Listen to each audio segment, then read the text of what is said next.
We find out now. Round number one, and Dre, I offer you this. Among all the analysis of what could happen in this fight that gives Kell Brook hope is that Bud Crawford at times has been a slow starter. In fact, Dre, the fight we did against Egis Kavyaskis, Egis outlanded Crawford total punches over the course of the first 3 rounds. What should be Brook's approach early on? Well, he can't get reckless, but he needs to start fast, start picking up that jab. I think Brook is realizing right now that Terence Crawford is a lot longer than he realized, and the space between, where he is now and actually hitting Crawford is a lot further than he realized. But yes, coming off 11-month layoff, being, a slow starter historically, the first few rounds, Brook wants to win those.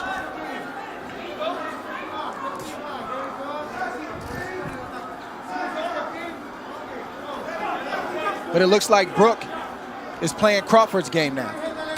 He's watching, he's studying, and I don't think he can outthink Crawford.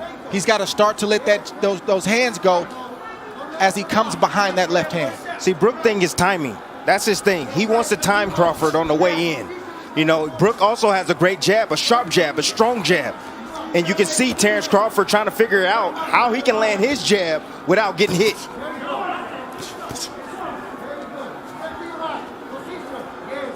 Another thing, Crawford typically comes out in the southpaw stance, but he came out in the right-handed stance, probably to confuse Kell Brook.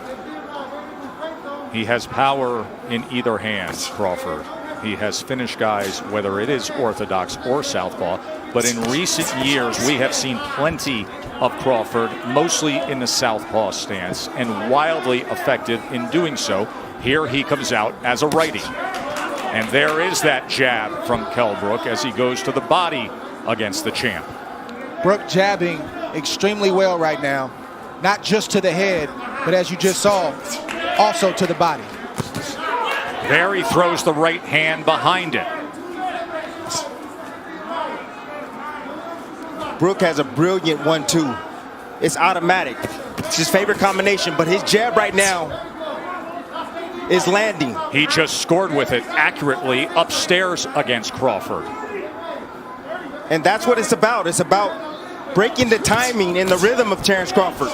And you have to do that with your jab. Set it up. The power hand, which is the right hand for Brook. Crawford looking to close that gap as he goes southpaw for a moment, doubles up the right-hand jab, and then comes with a left. Good exchange here as he switches back to righty. Fascinating first round. Going to take a short break. Back ringside here for round number 2 of our welterweight championship fight. Tim Bradley, in that first round, Kell Brook threw 17 jabs, effectively landed 6 of them. Look, timing is what Kell Brook is special at. He has a 69-inch reach. You have to understand that. He has the shorter arms in this matchup, but he knows when to throw his jab, and at the right time, at the right distance, and at the right speed. It's funny to say that he doesn't have the reach. I mean, just look at the size advantage. Look at the size across the shoulders, across the back. Look at the muscles popping in the upper body of Kell Brook, and the base he has as well, that foundation with the legs. And see, what I noticed is that Kell Brook is taking a page out of Egis Kavyaskis. He's being patient. He's waiting. He's looking to counter Crawford. He's trying to get Crawford to commit so he can make him pay. Jab is giving Crawford a lot of problems right now. You see him thinking, and Brook is doing the right thing. He's jabbing. That's the most important thing he can do right now because it sort of keeps him out of danger. It helps him to kind of create his range and where he wants to let his shots go, and it's also got Crawford thinking.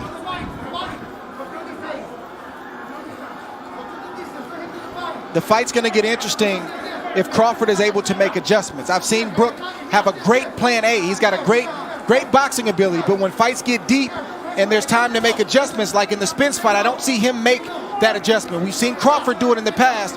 He's going to have to do it right now because plan A, Brook has the advantage.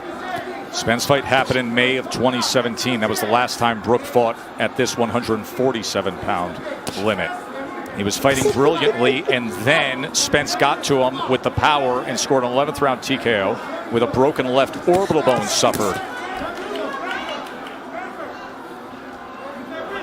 You also want to see how Brook takes the shots of Crawford as he starts to land clean, flush shots.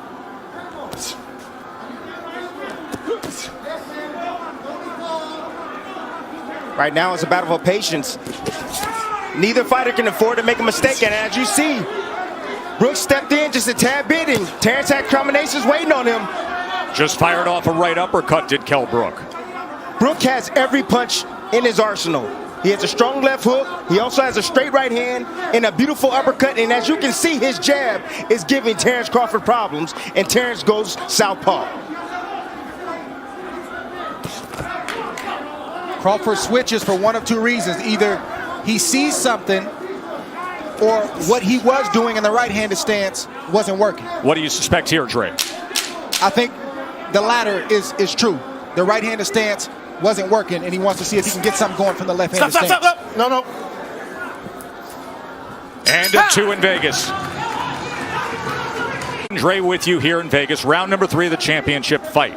According to CompuBox, Bud Crawford opponents land just 21% of their total punches. That is number 1 in the world among welterweights. So far tonight, Kell Brook is landing 36% of his punches against Terence Crawford. So don't think that Kell Brook is worried about Terence Crawford going southpaw. He's not worried about that at all because he's used to that. He comes from the Ingles gym. He's used to seeing switch hitters in his gym, guys that switch from orthodox to southpaw. It's nothing to him.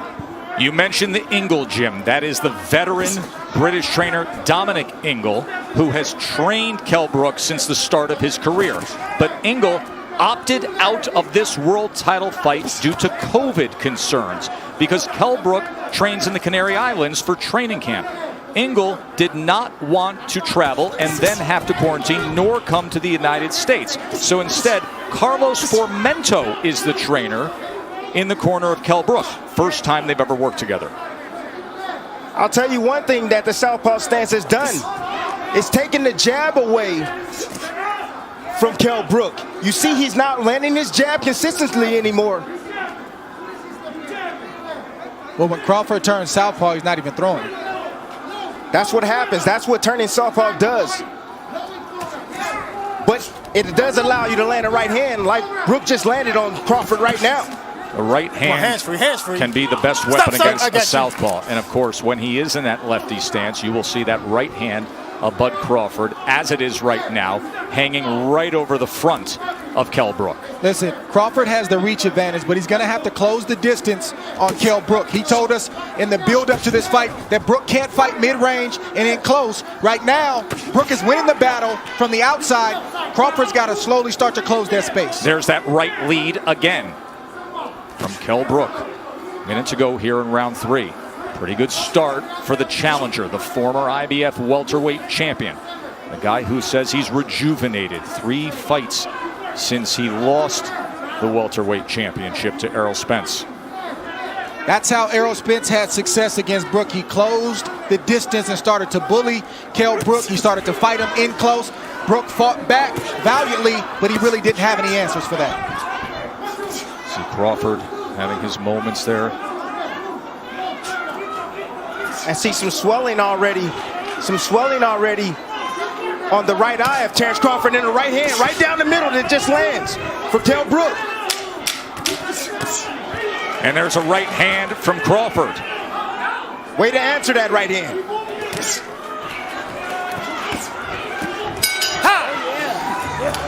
Him up. Thank you very much, champ. Look forward to seeing you December. Joe. One of the youngest rising stars in the sport, Shakur Stevenson, saying he expects his good friend Terence Bud Crawford to pick up the pace here. CompuBox has Kell Brook 24 of 99 punches, Crawford 25 of 93. Shakur Stevenson will fight December 12th in this ring against Toka Khan Cleary. Shakur, the recent featherweight champion, now contending at 130 pounds, looking for a showdown for a belt here. Round number 4. Crawford has to continue to get his lead foot outside the lead foot of Brook to have success with his offense. That will put him in a safe position to let his combinations go. Beautiful right hand. And the champ gets to him. Get over here. Just like that. Get over here. Terence Bud Crawford hits the 6, gas. 7. to me. Come to me. You all right? Yeah. Give you a chance. One of the best closers in the game. 27 knockouts in his career. Do we have 28 right here? This fight is also thundering in. Look at Crawford. Vicious attack to close it. No. And he stares him down. Okay. No.